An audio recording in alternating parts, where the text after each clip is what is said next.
नमस्कार जोहार, आप देख रहे हैं झारखंड समाचार। चलिए जानते हैं झारखंड की 25 बड़ी खबरों को फटाफट अंदाज में। तो पहली खबर देखिए, जो रांची में आदिवासी संगठनों की आक्रोश महारैली, कुर्मियों को एसटी सूची में शामिल करने का कड़ा विरोध।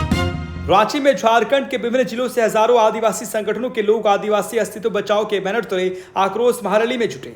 कुर्मी समाज को एसटी सूची में शामिल करने की मांग के खिलाफ आदिवासियों ने जोरदार विरोध दर्ज कराया। पारंपरिक लिबास और हथियारों, तीर धनुष, भाला, हांसिया से सचे आदिवासियों ने चेतावनी दी कि वे अपने हक और पहचान की रक्षा के लिए हर स्तर पर संघर्ष करेंगे। केंद्रीय सरना समिति के अध्यक्ष अजय तिर्की ने कहा कि यह हमारे अस्तित्व की लड़ाई है। उन्होंने याद दिलाया कि ट्रिब्यूनल और कोर्ट पहले ही कुर्मियों की एसटी मांग को खारिज कर चुके हैं, लेकिन राजनीतिक फायदे के लिए इसे फिर से मुद्दा बनाया जा रहा है। महिलाओं की भागीदारी भी उल्लेखनीय रही। आदिवासी नारी सेना की कुमुदनी प्रभावती ने कहा कि झारखंड की आदिवासी महिलाएं शेरनी है, अपने अधिकार किसी कीमत पर नहीं छोड़ेंगी। मोराबादी मैदान में पद्मश्री रामदयाल मुंडा फुटबॉल स्टेडियम तक निकले इस मार्च में केंद्रीय सरना समिति, आदिवासी अधिकार मंच, आदिवासी क्षेत्र सुरक्षा समिति समेत कई संगठन शामिल हुए। जनसभा में आदिवासियों ने एकजुट होकर संकल्प लिया कि वे अपने हक, संस्कृति और अस्तित्व की रक्षा के लिए हर मोर्चे पर डटे रहेंगे। अगली खबर देखिए, जहां पाकुड़ में 1 नवंबर से अवैध ऑटो टोटो पर सख्त पाबंदी, नाबालिग चालकों पर होगी कार्रवाई। पाकुड़ जिले में 1 नवंबर 2025 से अवैध ऑटो और टोटो के परिचालन पर पूरी तरह से पाबंदी लगाने का फैसला लिया गया है। जिला परिवहन विभाग की ओर से डीटीओ मिथिलेश कुमार चौधरी की अध्यक्षता में हुई बैठक में यह निर्णय लिया गया।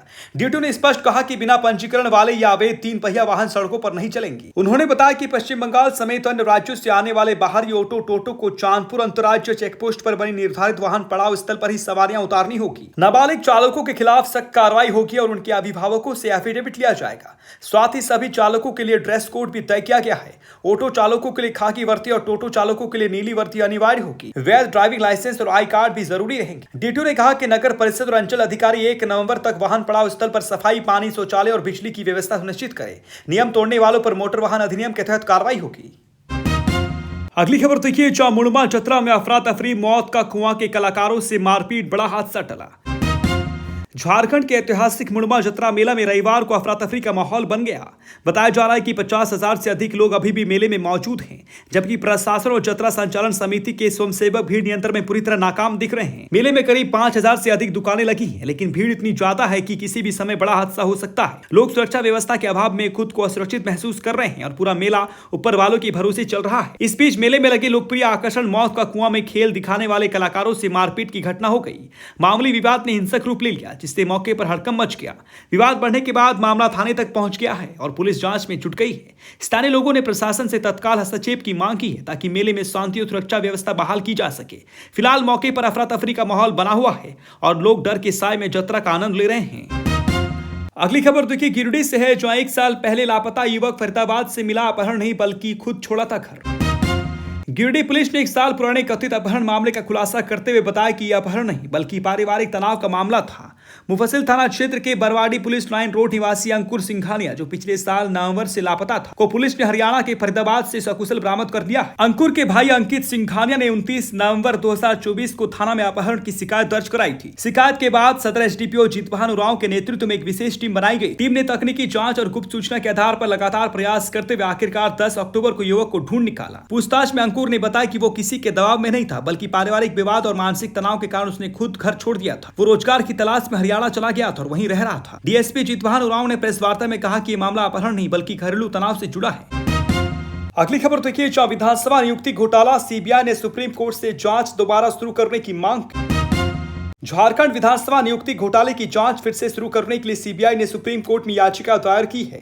सीबीआई ने अदालत से अनुरोध किया है कि झारखंड हाईकोर्ट द्वारा 2023 में दिए गए जांच आदेश पर लगी रोक को हटाया जाए ताकि मामले की आगे की जांच जारी रखी जा सके। दरअसल झारखंड हाईकोर्ट ने 23 अक्टूबर 2023 को विधानसभा नियुक्तियों में अनियमितताओं के आरोपों की गंभीरता को देखते हुए सीबीआई जांच का आदेश दिया था। इस आदेश के खिलाफ विधानसभा सचिवालय ने सुप्रीम कोर्ट में याचिका दाखिल की थी, जिसके बाद 14 नवंबर 2024 को सुप्रीम कोर्ट ने हाईकोर्ट के आदेश पर अंतरिम रोक लगा दी थी। तब से जांच स्थगित है। सीबीआई ने अपनी याचिका में बताया कि 2014 में राज्यपाल ने विधानसभा की नियुक्तियों और प्रतिनिधियों की जांच के लिए एक सदस्यीय आयोग बनाया था, जिसने अपनी रिपोर्ट में बड़े पैमाने पर गड़बड़ियां और घूसखोरी की बात कही थी। रिपोर्ट के बावजूद कार्रवाई नहीं हुई, बल्कि एक नया आयोग गठित कर मामले को दबाने की कोशिश की। अब सीबीआई चाहती है कि सुप्रीम कोर्ट हाईकोर्ट के आदेश पर लगी रोक हटाए ताकि विधानसभा नियुक्ति घोटाले की निष्पक्ष जांच दोबारा शुरू हो सके। गिरिडीह में छठ महापर्व की तैयारियां तेज, मंत्री सुदेव सोनू ने घाटों की सफाई का दिया निर्देश। गिरिडीह में लोक आस्था के महापर्व छठ की तैयारियां जोरों शोरों से चल रही है। रविवार को नए परिषद भवन में झारखंड सरकार के मंत्री सुदेव कुमार सोनू की अध्यक्षता में एक अहम बैठक आयोजित की गई, जिसमें जिले के अधिकारी और छठ पूजा समिति के सदस्य शामिल हुए। बैठक में मंत्री ने निर्देश दिया कि नहाय खाए से पहले सभी छठ घाटों की सफाई और मरम्मत का कार्य हर हाल में पूरा कर लिया जाए। उन्होंने कहा कि छठ व्रतियों को किसी भी प्रकार की असुविधा नहीं होनी चाहिए। इसके लिए घाटों पर बिजली, पेयजल, शौचालय, सड़क और नालों की मरम्मत सहित सभी मूलभूत सुविधाओं की व्यवस्था सुनिश्चित की जाए। मंत्री सुदेव कुमार सोनू ने अधिकारियों को स्पष्ट रूप से कहा कि सभी घाटों की सफाई नियमित रूप से की जाए और सुरक्षा की दृष्टि से पर्याप्त पुलिस बल की तैनाती की जाए। अगली खबर देखिए, जहां साहिबगंज में आधार कार्ड फर्जीवाड़ा बेनकाब, आसाम की आईडी से बनाए जा रहे थे जाली कार्ड, 2 गिरफ्तार। साहिबगंज जिले में आधार कार्ड से जुड़ा बड़ा फर्जीवाड़ा उजागर हुआ है। जरवाबाड़ी थाना पुलिस ने शुक्रवार की देर रात कार्रवाई करते हुए 2 युवकों को गिरफ्तार किया है, जो असम की आईडी का इस्तेमाल कर जाली दस्तावेजों के सहारे फर्जी आधार कार्ड बना रहे थे। पुलिस ने उनके पास से लैपटॉप, स्कैनर मशीन, थंब और आई स्कैनर सहित कई संदिग्ध आधार कार्ड जब्त किए हैं। गिरफ्तार आरोपियों की पहचान मदनसाई निवासी मोनू चौधरी और राजदेव उरांव के रूप में हुई है। Monu Chaudhary bank of India और सीएसपी संचालक बताए जा रहे हैं।